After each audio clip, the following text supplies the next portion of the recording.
And welcome back to the Skating Penguin Network, everyone.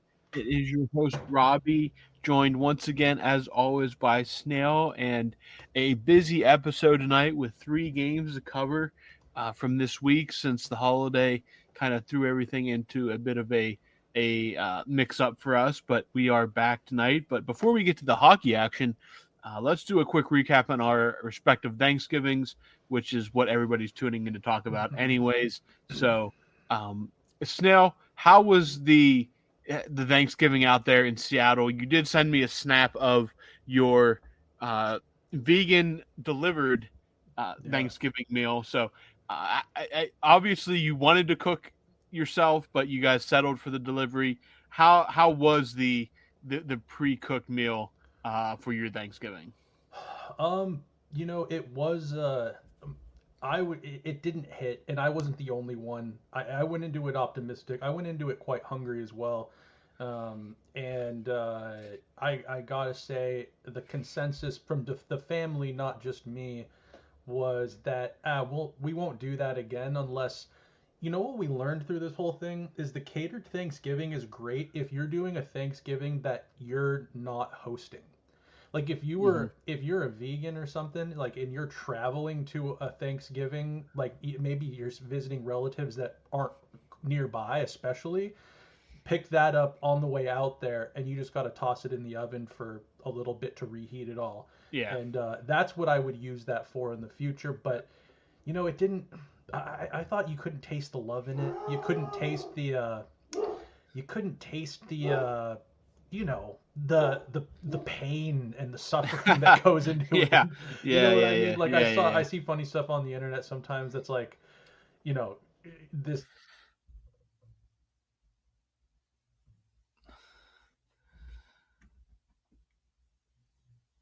Well, it looks like Snail has frozen. God, this. Hold on, I gotta make sure my internet's connected to the right one. Yeah, you couldn't taste the love, Robbie, is my main gripe. And The blood, sweat, and tears weren't there. the blood, sweat, and tears wasn't there. But overall, very edible, great. The real meaning of Thanksgiving is having family together. Yeah. We did a split. Riley and I, we went off to her family's for a bit, and then popped back home for dinner. And it was a good time. Drank beer, drank Yeah. whiskey, ate until I was really full. Had a Yeah. plate right before dinner. The next day I was so bloated and just as you should be. Yeah. I Um, mean, yeah. but That's enough about really. yeah, enough about mine. I would say the food was lackluster, but Thanksgiving it's really about it's about hanging out with your family and expressing what you're thankful for Yeah. yeah, it was good. So it was good. What And, about you? How did Thanksgiving at the Noggle House go? And how was the food? and you guys learned a lesson too. Just cook the food yourself next year Absolutely. and be Yeah. back to normal. But no, at our house, it was the same as always. Ours is basically a copy paste Thanksgiving from year to year. Um, As it we should, had it. right? Yeah, that's. I've never had a bad Thanksgiving, so I can't say That's awesome. there's not much to really complain about in that department. We had the turkey, the stuffing, the mashed potatoes, a vegetable dish, some roasted carrots, rolls, and then the pies. So I mean, it's Nice. a very if you would call anything a traditional Thanksgiving, that is about as traditional as it gets. There are eight of us that get together on my mom's side of the family. My dad's will mostly do something around Christmas, more or less, because we're all kind of spread out all over the place. Yeah. Whereas my mom's side's a little more localized. But no, it was good. The food was good as always.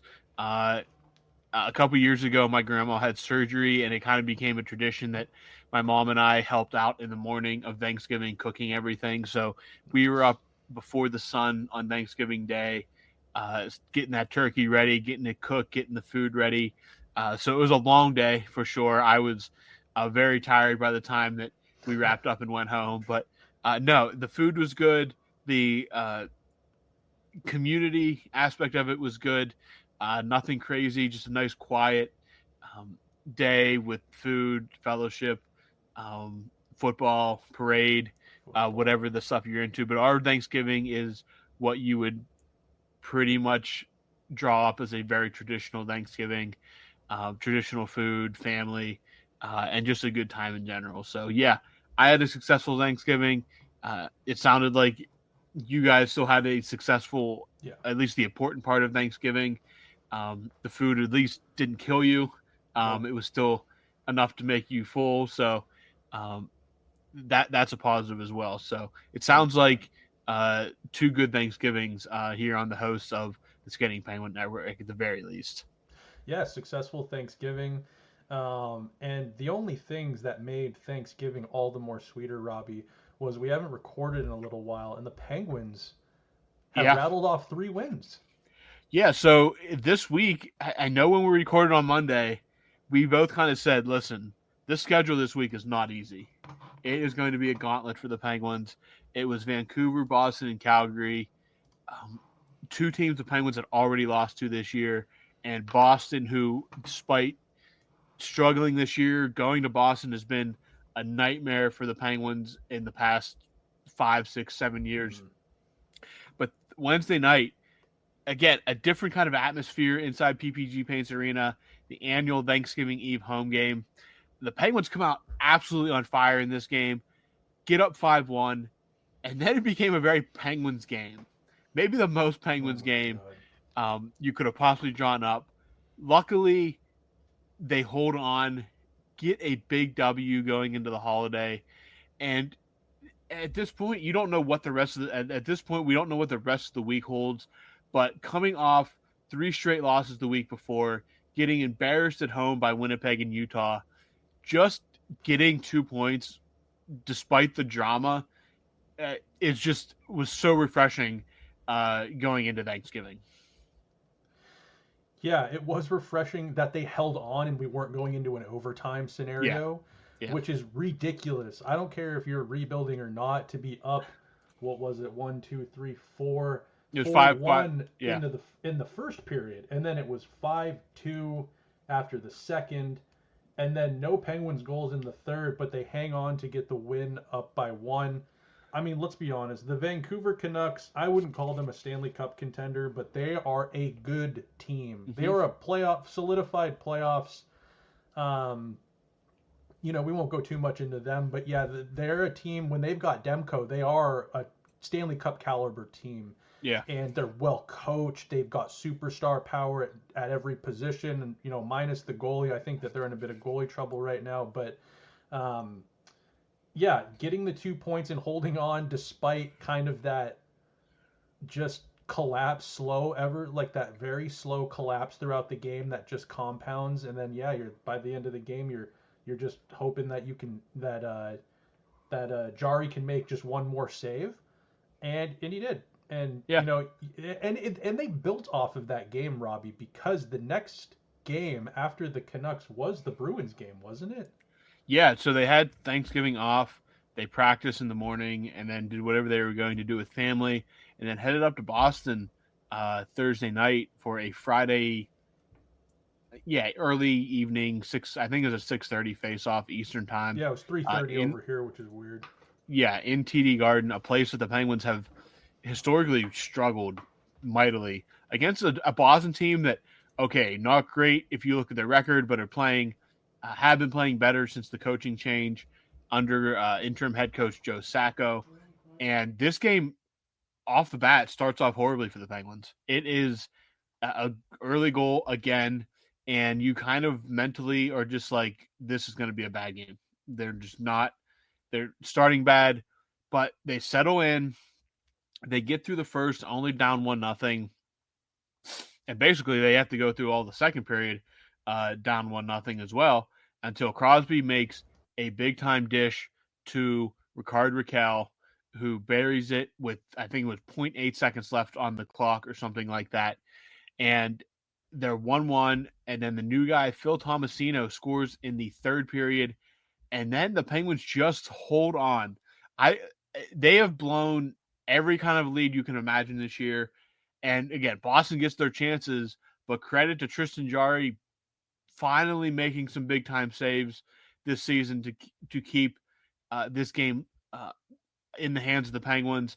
A few big block shots, just a couple very big moments in the final minutes of this game. And the Penguins, uh, after starting the game about as bad as you can imagine, walk out of Boston with a 2-1 win. And that is maybe the most elated I've been about a win this year, just because it's Boston.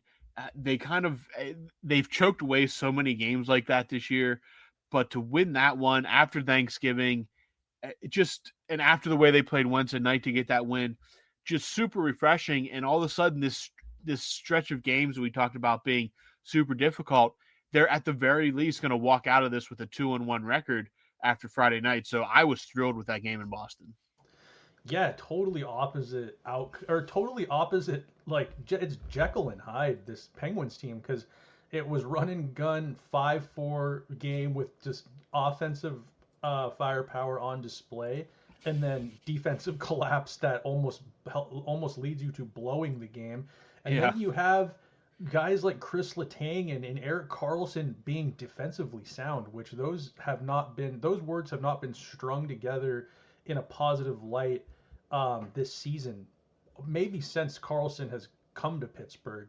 But you've got them blocking shots, being defensively sound. You've got the team, a low scoring event. It's something that the Penguins, it's just not in their DNA to really win games 2-1. But they go into Boston, and say what you will about Boston, they're not in the greatest position right now. We know their woes. They've already fired a coach, which that's a whole podcast you could talk about with that whole deal. Yeah. But the Boston Bruins, they could write a soap opera about this season so far. But why do you want to go let Boston up off the mat? They're not having a great year. I mean, why go in and let them, hand them a win? The Penguins go in, they play great. That late goal, I believe, was it in the end of the second period?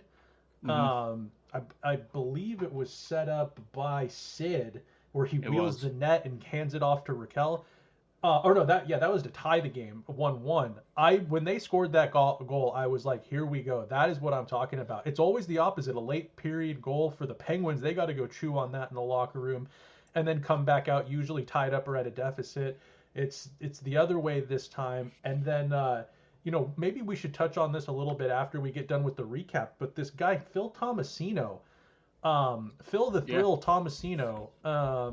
It's been a while since the Penguins have had a Phil in their lineup, and they have one now, and they're 3-0 with him in the lineup. So he gets the game-winning goal in his second game as a suiting up for the Penguins. I was elated. Two back-to-back wins. Jari played great. I mean, how many times have we gotten to say that this year? That Jari played great. Also, it's Movember. Everyone's got the mustaches. Dude, Tristan Jari with just the mustache, he looks like a middle-aged electrician. Like, he looks so different with that mustache. It looks horrible. But whatever he needs to play well. Like you, Robbie, I share the sentiment. I was elated that they got the 2 points outright after that game, and it wasn't too shaky going into the end of the third period. They held on strong. And then, a couple notes off that game, too, that I noticed was just the buy-in overall from this team, where this team has sagged at times. This team has come out just embarrassing it more than a few games, lifeless. This game, there was buy-in from all around, and it starts with Sid. Every game, he's really the heartbeat of this team. But I think with the injection of the youth, you've got Blake Lizotte back in the lineup off of IR, who adds some energy and some legs. You've got Tomasino, who's a good young player with promise, and he starts out in the top 6 on Gino's line, and you can see the creativity right off the bat with what he was providing. I think he had like 5 shots on goal or something like that in that game. Raquel has just been dancing, looking good. And when you got the good things going and the bottom 6 guys, and the guys like Karlsson and Letang are defensively sound, and you're not asking them to be Chris Pronger in his prime. You're not asking him to be, like Nicholas Hjalmarsson or anything like that. But when they're just defensively sound, not trying to do too much, It shows what this team can be capable of, and we've said it for a long time. The team is not as bad as this lineup has been, and I think we're seeing a little bit of that potential in these games. So I share the sentiment, like I said with you, Robbie, elated to get the two dubs back to back over the Thanksgiving, the day before and the day after. And then this game today, Robbie, kind of slipped my mind. If you didn't have anything else to add about the Bruins game, I didn't even really realize that they played the Flames, 3 games in 4 days. You don't see that too often, but Flames are a playoff team, man, and they're not an easy 2 points. And what did we see out of the Yeah. Penguins tonight, man? Yeah. Coming off tired legs, travel day, a travel night after the Boston game, coming back to Pittsburgh, and a team that they had beat earlier in the season and let them get away with it in the end. The Penguins just buzzsawed a very good Calgary Flames hockey team in this one. No other way to put it than that. They jump out to a 5-0 lead, 3 power play goals in this one, all from the second unit. Phil Tomasino continuing that instant impact with his second goal in his first 3 games with the Penguins, a power play goal in itself. Chris Letang playing maybe the best game of the season on his end. Ricard Raquel, I mean, Snell said 31 goals this year. He's at 10 through 26 games. He's well on his way to scoring 30, at least 30, 31 for the Penguins this year. A completely different hockey player than we saw last year, and again, definitely had to have been playing injured the way he was playing last year, because he looks like a completely different hockey player on the ice. He's having fun. He's scoring goals. The goal tonight, an insane pass from Crosby, and then just a disgusting move from Raquel in front of the net to go one way, and then another, basically stick handling inside of a phone booth, just inches from the goal crease to tuck one in. But the Penguins just buzzsawed the Flames tonight. Just absolutely went through them. They got a lead in the first period. It was late in the first period, but then they go bang bang in the second. It's 3-0, 3-0 after 2, and you're kind of wondering. Listen, I've seen this movie before, but the Penguins get 2 more early in the third from Raquel and Letang.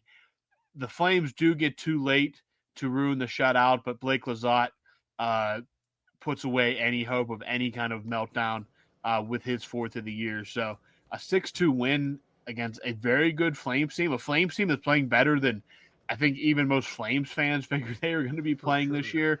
You'd have to. But a win's a win. It was probably their most comprehensive win of the year, I'd say, from start to finish. Alex Nedeljkovic, fantastic game tonight. They got to Dan Vladar early and often, and Vladar is not a bad a goaltender in himself. No, he's given the But the Penguins Penguins trouble. really just what's that? Vladar's given the Penguins trouble in the past Yeah, years. yeah, and the Penguins just go out tonight and just kind of once they get their feet, they just kind of buzz through Calgary. And again, maybe it's a different thing, a different outcome if it's a tight game and the tired legs matter a little bit more. But the Penguins look like the faster team, they look like the better team, and it showed on the scoreboard tonight. And suddenly now, for the first time this season, the Penguins have won 3 hockey games in a row. They're 10, 12, and 4. Still a long way to claw back, but I mean, there's at least a window now as opposed to what we kind of thought was maybe the Penguins squeak one of these 3 games out. Uh, but if they would have lost all 3, obviously our moods would have been much different. But now all of a sudden, again, no guarantees, not going to make any declarations about the Penguins' future going ahead here, but they at least give you something to look forward to going into December. Oh my God, Robbie. So, just to say first, I watched I love Hockey Night in Canada. Out Mm-hmm. here, out west, it's been something that I've been able to tune into since I was young. We've just always had that channel, luckily, and I'll never pass up an opportunity to watch Sid play in Canada or against Canada on Hockey Night in Canada. It's just I love the presentation. I love the extra energy that brings, and you'd have to wonder if Sid gets up for these games a little bit more because Sid was just high stepping. He looked 19. Like he was Sid had some extra juice tonight, and I just you can't take games like that for granted. I mean, he's been phenomenal, and he's typically not one to go out and not give effort. But oh man, tonight it was a treat to watch Sid tonight. I'll say first and foremost. Um, yeah, finally, and I asked for this. God, it must have been maybe in the last week or two. I would love for the Penguins just to go out and wax a team for once. Like it's been so long since Yeah. they've been a team that just goes out and they just wax a team, and it's just, and then it's just 2 points halfway through the second. You already know, just shut it down and get out of there healthy. And we got that tonight, and it's been a tumultuous season. You'll always take 3 wins in a row. If this is as good as it gets this season, which I hope not, and I don't think that's going to be the case. Don't clip that a sound bite either. But I really think that with the ups and the downs and of where this team is at right now, and we've been spoiled as a fan base. This is one of those games that this will carry me for days. This game, like the way they played, the excitement, the names getting on the board, the youth and the young new guys. But you've got, Letang getting the goal. You've got Sid, who's factoring in on goals, and he's just pricking it up. He was giving Rasmus Anderson the business. I don't know. I'll be able to sleep well tonight after watching the effort that the Penguins gave. And yeah, this is a good Calgary team. Vladar's given the Penguins problems. He's a good goaltender. And right now it's like, man, Jari got 2 back-to-back wins. And Yeah. Ned, who's been a good goaltender for the Penguins since coming over, um, he I mean, he might have a goal of the year save candidate. The one he absolutely robbed a goal. They had to go back and check it to make sure the puck didn't cross the line after it was in the webbing of his mitt. Hmm. Um, boy, yeah, and there was a couple of minutes there. Let's see, it was 14:27 and 15:05 of the third period where Jonathan Huberdeau and Nazem Kadri were making some stuff happen. A little bit of a couple big defensive collapses by the Penguins. A couple of those bad habits eking in towards the end there. But even with those happening, I was confident there just wasn't enough time for the Penguins to fumble it that bad, and they were playing so good. Um, Robbie, after watching this game, I gotta present a question, and I don't think it's getting ahead of ourselves too much. But when you see that complete effort from this team, where they pile on the goals and then they're scoring on the power play, they're getting power play chances, they're scoring on it. It's the second unit that's coming up big, which is it's got a couple veterans on it. It's got Hayes, and Letang, and I think Grizzlick maybe was on that second unit Yeah, as he was. well. He's probably been their best power play quarterback. I mean, as bad as he's been defensively, he's Right. probably been their best power play quarterback this year. Which, I I, agree. I mean, if you could just deploy him in that situation, that'd be fantastic. But, um, I've said it for years. I love that. I like the left shot at the top as opposed. yeah, Everyone wants the good right shot D, and I agree. You need a good right shot D man who can move the puck. But for the Penguins specifically, I've liked the left shot D up at the top there on the power play just this year so far. And last year, I wish we had a little bit more of it. The Penguins have a little bit of a spoil of riches with having Letang and Carlson, who can both quarterback a power play, but with the power play woes and getting away from, that whole mess of last year, I like the left shot. I think Grizzly can make things quite simple up there. He's got good vision. Um, but with the second unit punching through, with the complete effort through more of the game than we've seen, is this from Dubas's vision of the youth injection? Is this the young legs giving you that energy and that drive to bust through and get on the board in the first period, the second period, but then be able to continue that forecheck that the Penguins preach, that Sullivan preaches, that tenacious forecheck, that offensive approach, the pinching down of the D men, and is this what are we seeing what the youth can provide with this effort that we see tonight and over the last couple of games? yeah. I think. I mean, just starting with a guy like Phil Tomasino, who is um, no older than Sam Poulin, drafted the same year. And in 3 games, he's had more of an impact at the NHL level than Sam Poulin ever has and probably ever will. So you have those youthful legs there. You have youth now on the blue line and guys like St. Ivany and Pickering getting regular ice time. You have just Shea's been good younger. too. What's that? Shea's been good too. Yeah, Ryan Shea has been excellent since coming back into the lineup, and they're a better straight up. I mean, not that this is a surprise, and not that anybody is going to disagree with this, but they're a better team with Ryan Graves not on the ice. That's just point blank. Period. There's no. I don't think you can really argue that fact. I think the best. Again, they played. They have seven. Yeah, they had seven. No, six guys out there tonight. No St. Ivany tonight, but Owen Pickering, I think, is unless he needs to go for a rehab assignment or just a money move, I don't think he should be in the AHL anymore at this point. I've seen enough. It sucks that he was sick and missed a couple of those games against like your high scoring. How he would have dealt with like Vancouver or in Boston in a different environment. But again, Calgary's no slouch, and he went out there and I thought he was good tonight. He's been good since he came into the lineup, and I don't think there's really a need for him to be back in Wilkes-Barre anytime soon. I really hope that at some point they can get if he's going to be their Brian Dumoulin, they can find their next generation of Chris Letang to be a 10-year first pair between those two guys. But right now, getting him as much experience as possible makes him um, an easy spot in the lineup. I think he's a guy that has potential future A or C on his jersey, depending on how things go. So getting him as much ice time now with the big guns, guys like Crosby, Malkin, Letang, is just a positive going forward. Throughout the rest of the lineup, though, I mean, he's not scoring, but I thought Matt Nieto's been fine. Drew O'Connor he gives you what you want. I just wish that he could score a few more goals here or there.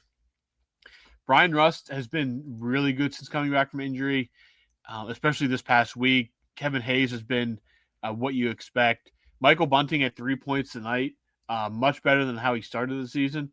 Maybe a little more consistent scoring, but the goal he scored tonight is the kind of goals that he needs to score for the Penguins right there in front. It wasn't necessarily a dirty goal, but I mean, he's the kind of guy that's not afraid to post up there and clean up those rebounds.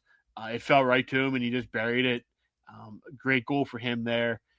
Noah Chari's still playing as good as he has in a Penguins uniform. But yeah, Blake Lizotte has been as advertised. I think many thought he was the best free agent signing they made this offseason. And once he's gotten through these concussions and other injuries, he's been, for me, as advertised. Ricard Raquel has been maybe their best player through this point in the season, at least their most consistent player. So Snail called that one. But a guy like Tomasino, we talked about change of scenery, and sometimes that can be a little cliche or overused. The Penguins seem to have found a way to make that a little more successful than other teams. I remember I was listening to it was like an interview between Josh Getzoff and Mike Sullivan after the game on Wednesday night, and he immediately said could be like a Justin Schultz situation, who pretty much revitalized his career when he came to Pittsburgh and got mega money before he moved overseas. So Phil Tomasino has been maybe their best overall player the last 3 games. Injected something into this team. They threw him right into the top 6. The skill was there. And what's more important, the hockey smarts are clearly there. The kid's not stupid. He just needed. It seemed like Nashville, just whatever their issue was, he wasn't working in Nashville. He comes to Pittsburgh. He gets a shot. The Penguins kind of take the reins off right away, and he's been excellent for this team. And the last 3 games, outside of the kind of lackluster defense after going up 5-1, the best 3-game stretch the Penguins have played in all season, going back to last season even, easily their best 3-game stretch of the season. Yeah, I agree. The one thing I want to say about Tomasino is he's a young player that has upside, first round pick. Maybe like I said before about Nashville, they've just been all over the place the last few years. But I mean, he's a right shot, probably top six type of player, middle six output, and he's a right shot, and they have Philip Forsberg, and they bring in Jonathan Marchessault, right shot, Steven Stamkos, right shot. And where do you put the kid? The kid just doesn't have. He just wasn't going to get the opportunity to develop his game much further there. Penguins could use a guy like him, and I like that they give him a look immediately in the top six, and I don't see any reason to move him out of it anytime soon. Yeah, I mean, just overall, I really like what the Penguins did this week. Again, no promises of what happens going forward, but one, it's just nice that they had the stretch of games right around the holidays. Just positive signs to take out of it. Obviously, some guys are really shining right now. Hopefully, it builds some confidence not only for the team but individual players as well. You notice how this week there was no talk about firing Mike Sullivan. That has kind of subsided for the time being. But I mean, overall, 3 wins in a row. The first time they've won 3 in a row since December of 2023. So almost a full calendar year since the Penguins have won 3 straight hockey games, which is in itself not something you'd ever thought you'd have to say about the Penguins. But that's no, that's not right. Sorry, that was wrong. The first they've won 3 in a row since May or April of last year when they rolled off. Oh, when they were on that, yeah. Yeah, when they rolled off 5 in a row or 4 in a row. Sorry, 4 in a row. Um, to start the month of April last year when they went on that run. So, but still, I mean, it's not a team that we've become used to stacking wins, and for the first time in a while, they finally stacked some wins. These are their first. This is their first back-to-back wins even since the beginning of November. So the Penguins are in a position to maybe keep stacking wins and seeing what happens. It doesn't get any easier next week. The defending Stanley Cup champions are here on Tuesday, and then another back-to-back weekend set Friday in the Big Apple against the Rangers, and then Saturday back home with a really good Toronto team. So again, no guarantees of anything, but it's just nice to sit down for once and talk about something just completely positive rather than focusing on nitpicking little things here and there. Just a positive episode to talk about some wins.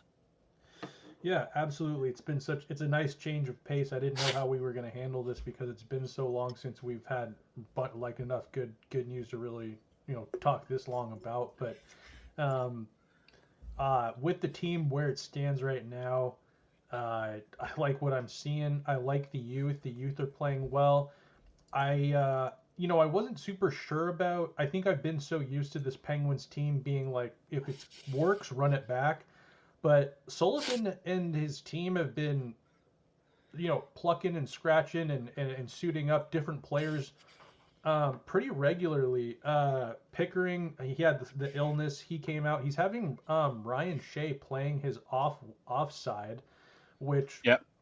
you know 15 years ago, having two left shots was preferred. Nowadays, coaches really like to have that left shot, right shot, just with the speed of the game and the options you have with that.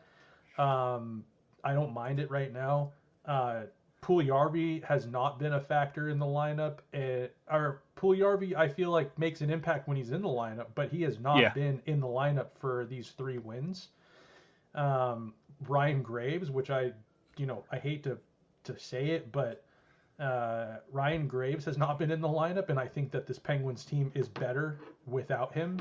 Um, Without him back there, and I think when you've got the youth and you've got these young D that you want to get some, ice time, he's probably someone that I'd look to first to take off the roster for a Yeah. night or two. Yeah. And yeah, I like I like that with the youth, Sullivan and his squad are doing what the Penguins have not really had the opportunity to do when they've been chasing a cup every year, and that is letting these players learn the NHL game, develop, have patience with them, let them make their mistakes, Give him a couple of games, whether it's good or bad, you take him out. It's just a part of the growing process. He's looking to get reaction. He's looking to get bounce back. He's looking to get. He's probably looking to see what some of these kids are made of. And you know what? It's frustrating when they're losing every night, but you put a few wins together, you can kind of take a step back and breathe and say, okay, I'm looking at the bigger picture here. The youth has been injected into this lineup. Dubas has been doing, we'll grade how good of a job he's doing overall. Probably in a couple years, we'll look back. Yeah. But right now, with where things at, you can, yeah, like I said, you can kind of take a deep breath and you can kind of enjoy the moment a little bit more and see I see what we're doing here. We're growing some players. We're developing. They're going through the ups like we've had over the last 3 games, and they've definitely seen their fair share of downs. So that's what makes a good team too. You got to overcome the ups and downs and grow together as a team. And at times, the Penguins have not been that. They've been the core group and plugging in people desperately, trying to get a guy on a bargain contract, squeezing the most out of a veteran, and just hoping you can get to the playoffs where anything can kind of go in the playoffs. So with that said, it's interesting where this team's at, and you just don't take these wins for granted. With like we've learned this year. Yeah, I mean, the way things have gone this year, you just don't know, and it's just really refreshing to have these 3 wins in a row to kind of carry us into December. You get a few days off now. They're off Saturday and Sunday, or sorry, Sunday and Monday. So a few days to kind of just let these games soak in. The Penguins themselves have to be absolutely thrilled the way they ended this month. The month that was not kind to them for the most part, but that kind of definitely sweetens the taste a little bit as they head into a fresh month, a fresh slate coming up here. And hey, you're at 10, 12, and 4. Another 2 wins. It's kind of odd to say back to 500 because of how they score overtime wins and stuff, but or overtime losses. So you're not really back to 500, but you kind of are as well. You see that 12 and 12. So you never know what happens. I mean, if the Penguins go out here and find a way to take 2 of 3 from the Panthers, Rangers, and Leafs, hey, maybe we're having a completely different conversation again next Saturday night, even if there's a loss mixed in there somewhere where the Penguins are at. And, hey, it's one game at a time. That's all you can really do right now as if you can try to find a way to claw your way back in this. You can't win more than 1 game a night. And even if you do lose, don't get too down on yourself as well. You kind of got to regroup and get back at it. But the Penguins proved these last 3 games, the talent and the skill that's there to compete. It's just about putting it all together, not having those lapses that lead to just completely disastrous results. So if there's anything to take out of this, it's just a breath of fresh air, and the talent and the skill is there to compete and be a pretty good hockey team when it all comes together. Yeah, and with that win, the Penguins, I believe they leapfrog. Did they leapfrog a couple of teams? Let's see. They've got 22 points right now. They're low in the standings, but with the way that they score, as we know in hockey, the way that they score with points, the wins and losses equate to points. New York, who is in a bit of a landslide right now, and Philadelphia, who I know they're rebuilding. I think they're going to be a lot like last year, where they're probably close and around it until the end. But they're looking big picture there, you'd think as well. It's 27 points for the Rangers and 25 for the Flyers. Like I said, the Penguins at 22, and a massive logjam in between them with the Islanders at 22, the Red Wings at 22, the Blue Jackets at 23, the Sabres at 24, and the Bruins with 25.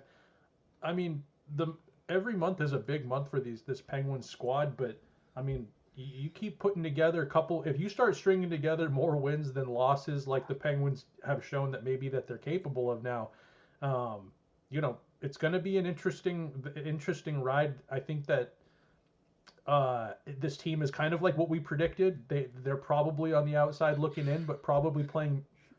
There's probably going to be some tumultuous months where you're thinking, oh boy, they can nap a spot. There's probably going to be some like a lot of ups and lots of downs. So we'll have to see what happens over the month of December, which we're going to be entering here really soon. But look out because man, if they can figure out that identity, who the Pittsburgh Penguins are and how they play, and get that overall buy-in like they've shown they're capable of doing, you never know, Robbie. Yeah, yeah, you do. You do never know. Again, a couple more wins, and all of a sudden, let's say you have a even a 500 December.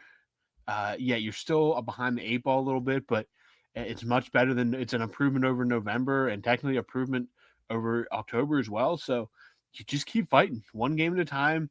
See what happens on Tuesday when the Panthers are in town. That'll be a huge measuring stick. Obviously, I don't think they're near. I would never say they're as good as this Panthers team, but see where you're at. They're gonna, that they're gonna play.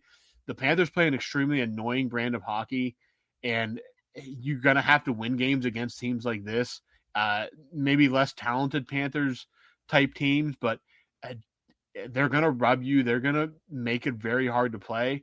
You got to go out there and prove that you can play with these guys. So even if you lose like 2-1, 3-2, just a good hockey game, go out there and show the fans that um, you're ready to kind of maybe try to fix things and take a run at things here as we go into the Christmas and the New Year. Agree. Yeah. Yeah, and like anything, just more competitive games. Yeah. Let's watch the youth grow. Let's watch this team be able to come together at times.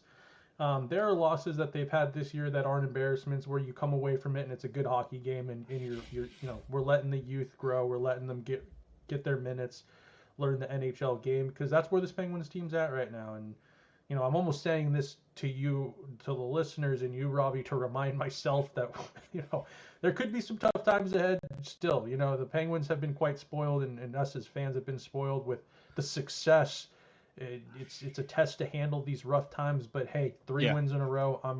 I'm sleeping like a baby tonight. Absolutely. Yeah. Absolutely. And again, like you said, even if they're not winning in December, let's see some more competitive games than what we saw against Winnipeg and Utah.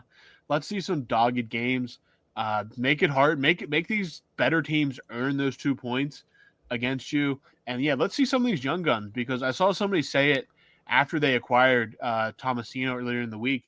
Basically, he's the kind of guy that is a good piece now, but is an even bigger piece in your next competitive window. So get him as much ice time and get him as ingrained in this Penguins culture as much as possible. Let the fans get to know this kid. And the same goes for guys like Owen Pickering. I think Raquel, he's gonna, if you're counting competitive windows, he's probably gonna be aged out mostly by the time I'd say the Penguins are a true cup contender again. But he's going to let him play and just let him score. Let him just go off, because in 2 or 3 years, if you're truly in a rebuild and he's still scoring 30 goals a year, that dude's going to fetch you maybe multiple first round draft picks in a trade. Um, but again, he kind of looks like he's found the fountain of youth, or maybe he's just healthy again and is just playing like we know Ricard Raquel can. Michael Bunting is still on the young side. Um, Drew O'Connor is playing well. Just let these guys go out, feast, and just build confidence, but make every opponent earn every inch of ice they take against you. And again, there's sometimes you're going to go out and get beat up. You're just going to get flat. Calgary tonight just got flat out beat, and that's going to happen. But the more often, the less often those type of games happen, if you're like a Calgary fan, um, the better you feel. Just go out there and play competitive hockey. Get these young guys some experience. Let Crosby just be Crosby, and just at least make it not a chore to watch you play 60 minutes of hockey every night. Yeah, which it doesn't sound like that's Dubas's goal, is to enter a full blown rebuild. Yeah. And we've known he said that. It's hard to envision what it does. It hasn't really happened. I can think of the Kings, but even they missed playoffs with Doughty and Kopitar. I would still have considered that a rebuild, even though they kept a couple of veterans around. With the cap space issue nowadays and everyone crunched to the cap, Yeah. it's just, you can't even blow up a team. You can't get rid of everybody. Like it's hard because no one has money to take on these guys unless you've taken money back, which in a rebuild you're hoping not to have a bunch of money on the books from old players. So hopefully, maybe the Penguins can avoid some of those really dark days. But let's not get ahead of ourselves. They're 3 wins in a row. I'll take it. The the youth seems to be cooking and coming together well. The vets are doing their thing. Sid's doing his thing. Only a few more years probably left of Sid in the league, which is crazy to say. Gino as well. So just let's enjoy it while we can. And who do the Penguins play next, Robbie? You said the They Panthers? Yeah, the Panthers on Tuesday night. So like I said, a couple of days off here. I figure Monday we'll throw out another mailbag. Okay. So get your questions ready. I'll throw out the tweet on Sunday. But yeah, so this week the Penguins are Tuesday at home against Florida, and then another Friday Saturday doubleheader like they've had. This will be going on for the fourth straight weekend. They've had a Friday Saturday doubleheader. They go to MSG on Friday night, and then they're back home for Toronto on Saturday. And I'm assuming that is the Hockey Night in Canada game up in the Great White North on Saturday. Probably. So, Austin Matthews and company come to town for that one. So that should be a big crowd. There's going to be a lot of Toronto fans in town. Obviously, they usually are. Do they Assuming travel well out there? What's that? Does Toronto travel well to Pittsburgh? Yeah, because it's a short drive and it's much easier to get tickets to a Toronto game on the road than it is at home. Much cheaper and much more accessible, even with the travel. Do they just hop across the lake there? Yeah, it's like a 4.5 hour jaunt, I think, from Toronto. Now, some may come down the day before and stay over and stuff like that. But no, there'll be a healthy amount of Toronto fans making that drive. The same thing's kind of true when the Sabres are in town. A good many Sabres fans make the trip down from Buffalo to Pittsburgh. So, yeah, we'll be back for all those. A mailbag on Monday, but the Penguins this Thanksgiving week dishing out a lot of good vibes heading into December. A 5-4 win over the Canucks, followed by a 2-1 win over Boston in Beantown, and then a 6-2 win back home on Saturday against the Flames. So the Penguins, for the first time this season, have won 3 games in a row. The vibes are good heading into December, and the vibes are good between Snail and I as well, as we finally have a positive string of games to talk about. But I'm going to put a bow on this, Snail, unless you have something else to add before we wrap this up. Nope. Get those questions in. Yep. From the Skating Penguin Network podcast, we are thankful for all of you to tie Yes. into our post-Thanksgiving episode. And let's. I'm going to enjoy these 3 wins, and let's just hope the Penguins can build off this. Absolutely agree with that. So, for Snail, I'm Robbie. Finally, something good to talk about. So, hope you guys have a good end of November, beginning of December. We will talk to you guys later this week.